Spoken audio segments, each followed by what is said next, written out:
தற்போதைய செய்தியை பார்க்கிறோம். காதல் விவகாரத்தில் நடந்த ஆள்கடத்தல் வழக்கு தொடர்பாக ஏடிஜிபி ஜெயராமனிடம் 4 மணி நேரம் சிபிசிஐடி போலீசார் விசாரணை நடத்தியிருக்கிறார்கள். காஞ்சிபுரத்தில் உள்ள சிபிசிஐடி அலுவலகத்தில் இந்த விசாரணை நடத்தப்பட்டிருக்கிறது. கூடுதல் தகவல்களை செய்தியாளர் சந்திரசேகரிடம் கேட்கலாம். சந்திரசேகர், இப்போ இந்த விசாரணையின் முடிவில் என்னென்ன விஷயங்கள் எல்லாம் அவரிடம் கேட்கப்பட்டிருக்கும் என்று தெரிய வந்திருக்கு?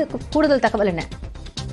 நிச்சயமாக இது திருவள்ளூர் மாவட்டம் திருவாங்காடு காவல் எல்லைக்குட்பட்ட கலகாம்பாக்கத்தில் காதல் விவகாரத்தில் சிறுவனை கடத்திய வழக்கில் புரட்சி பாரத கட்சியின் தலைவருமான ஜெகன்மூர்த்தி மற்றும் ஏடிஜிபி துணை கொண்டு அந்த சிறுவனை கடத்தியதற்காக வழக்கு விசாரணை மேற்கொள்ளப்பட்ட நிலையில் இந்த வழக்கானது சிபிசிஐடிக்காக மாற்றம் செய்யப்பட்டு இந்த வழக்கு இன்று எழும்பூரில் சிபிசிஐடி அலுவலகத்தில் விசாரணைக்காக ஆஜர்படுத்தப்படுவார் என எதிர்பார்க்கப்பட்ட நிலையில் திடீரென்று மாற்றம் காரணமாக காஞ்சிபுரத்தில் உள்ள மாவட்ட ஆட்சியர் அலுவலகம் எதிரே உள்ள அந்த சிபிசிஐடி அலுவலகத்தில் இன்று 1 மணி அளவில் ஏடிஜிபி ஜெயராம் அவர்கள் விசாரணைக்காக ஆஜர் செய்யப்பட்டனர். தொடர்ந்து 4 மணி நேரத்துக்கு மேலாக சிறுவன் கடத்திய வழக்கில் குறித்து பல்வேறு கேள்விகள் எழுப்பப்பட்டு ஜெயராமிடம் எஸ்பி அந்த சிபிசிஐடி எஸ்பியான ஜவஹர் தலைமையில் 10க்கும் மேற்பட்ட காவலர்கள் ஏடிஜிபி விசாரணையானது மேற்கொள்ளப்பட்டது. இந்த விசாரணையில் சிறுவன் கடத்திய வழக்கு கூடிய முக்கிய ஆவணங்களும் மற்றும் முக்கிய கேள்விகள் குறித்து அந்த ஏடிஜிபி ஜெயராமிடம் கேள்வி கேட்கப்பட்டதாக சிபிசிஐடி அதிகாரிகள் நம்மிடம் தெரிவித்தனர்.